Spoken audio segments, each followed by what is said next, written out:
A pair of bulbuls built a nest in our house and became parents of 6 tiny babies.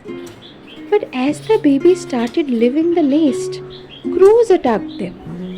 Sadly, only two survived. Today we rescued those two little ones and placed them in a safe cage near the nest. Not to keep them, but to protect them. And the sweetest part, their parents still come back to feed and care for them.